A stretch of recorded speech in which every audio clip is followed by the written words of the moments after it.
Our next speaker is Rick. He'll be doing the virtue of Stoicism. Am I pronouncing it correctly? Stoicism. Stoicism. And you'll be evaluated by Tembi. Tembi, please read Rick's objective. Rick will be doing a speech from Speaking to Inform, Project 5.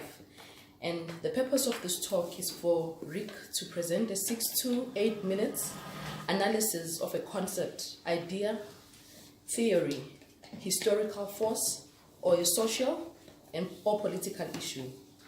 The talk should be clear and interesting to the audience. The speaker's purpose is to clearly explain the meaning of the subjects to the audience and use definitions, examples, anecdotes, illustrations, quotes from the experts, and visual aids to explain the concepts. You have 6 to 8 minutes.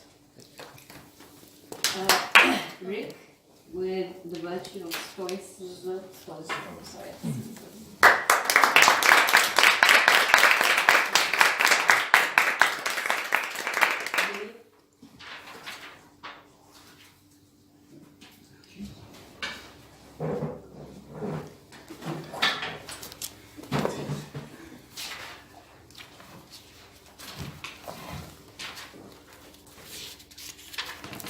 Monday morning, early. Joe's alarm wakes him. He opens one eye, groans, curses, hits snooze, and sleeps for another 10 minutes. Sue's clock radio wakes her. She presses snooze, sits up in bed, and meditates for 10 minutes. Joe finds the traffic is heavy going to the office. He gets flustered, cuts in and out, weaves through the traffic, swears at the other drivers, shows them unauthorized hand signals, and doesn't make it on time. Sue recognizes that the traffic is heavy and she's not going to make it. She's courteous to other drivers, lets them in, and starts planning her day. Joe arrives at work, late. His boss chews him out. He goes to his workstation, full of anger and resentment, thinking, but it wasn't my fault! Sue arrives at work, late. She gets chewed out by her boss. She accepts the reprimand and thinks of how she can do better. Madam Toastmaster, ladies and gentlemen, are you Joe or are you Sue? What makes the difference? Attitude. Joe is like a dead leaf blowing hither and thither on the winds of chance, always reacting, always a victim. Sue takes responsibility. Does that mean that Sue is responsible for the accident on the motorway? No. She is able to respond. She is able to look at and tailor her response to the events. Sue is learning to be a Stoic, a philosopher. We tend to think of philosophers as old men with long white beards, sitting in ivory towers, speculating on things that have no bearing on our lives. Not so with Stoicism. The Stoic has a very practical, down-to-earth philosophy, aiming at reprogramming our software for the lives that we live. Stoicism arose around 300 BC in ancient Greece, and it came to its full flowering in ancient Rome, with philosophers like Epictetus, Seneca, and the Emperor Marcus Aurelius, who died in 170 AD. Marcus Aurelius was the last of 5 emperors whose reign constituted the golden age of Rome, of whom the historian Edward Gibbon said this was possibly the one time in human history when the happiness of a great people was the sole object of government. Imagine if the happiness of South Africa was the sole object of our government instead of state capture and similar things. Stoic philosophy has influenced many people throughout history, many great leaders, for example, US Presidents George Washington and Thomas Jefferson.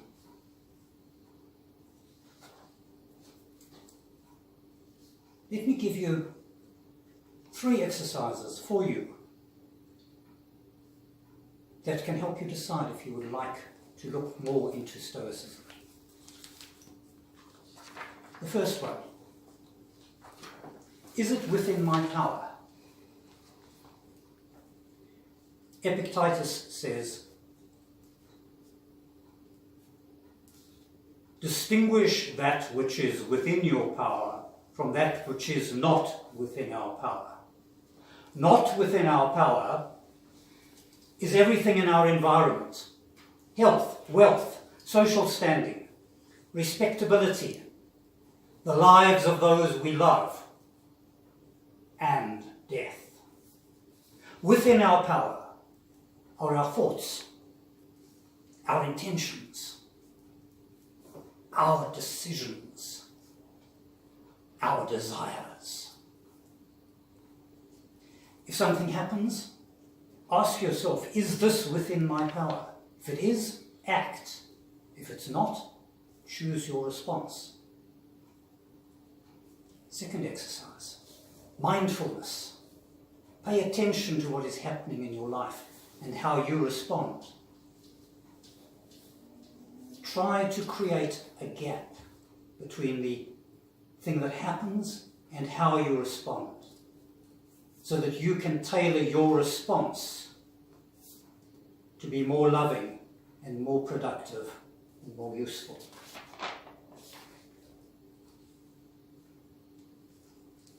Third exercise, visualizing the evil, or what Tim Ferriss calls in his TED video, fear setting. When you're embarking on any enterprise or any interaction, consider what can go wrong.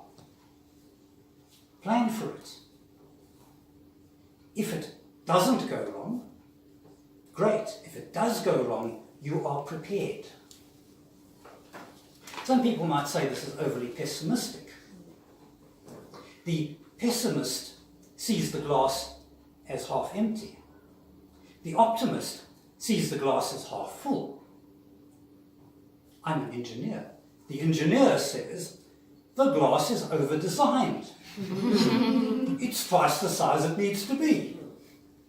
With Stoicism, we can engineer our thoughts and our actions for a better and more harmonious life.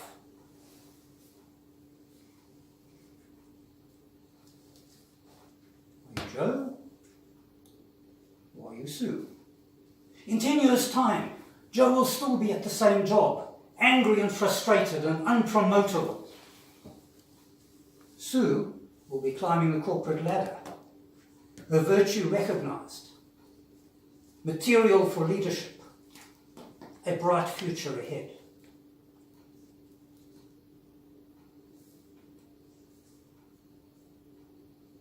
Choose. There you go.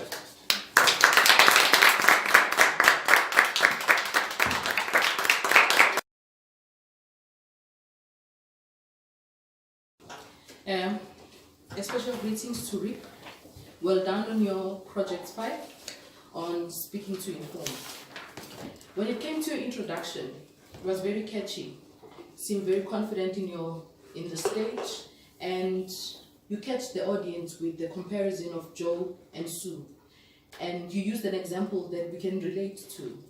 We know the stress that that we have in the morning, that if you choose to be, to let anything that happens on the beginning of your day, then it might, you might end up having a not so pleasant day.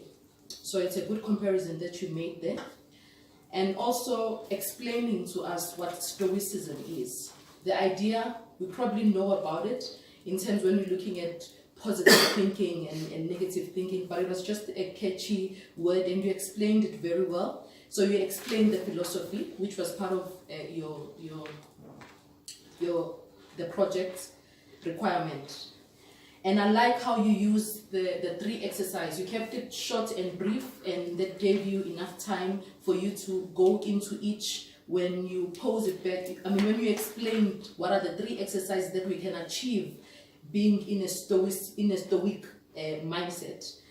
When you gave us that, you should ask yourself questions. Is this within my power?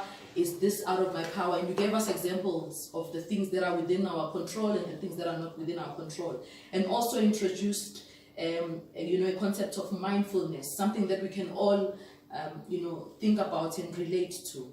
And also visualizing that if you take this certain routes, then your day might end up. And I like the example that you made about, and you brought it home with us being a Toastmasters and the future for Sue, if that's the kind of mindset that she takes things, that she could end up being, a successful leader, and probably Joe will be stressed because the choice that he has made to take, about his life.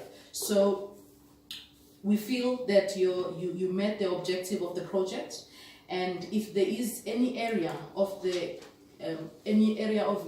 improvement that you can make, is probably in the beginning when you spoke about Joe and Sue, you probably didn't know what was going on.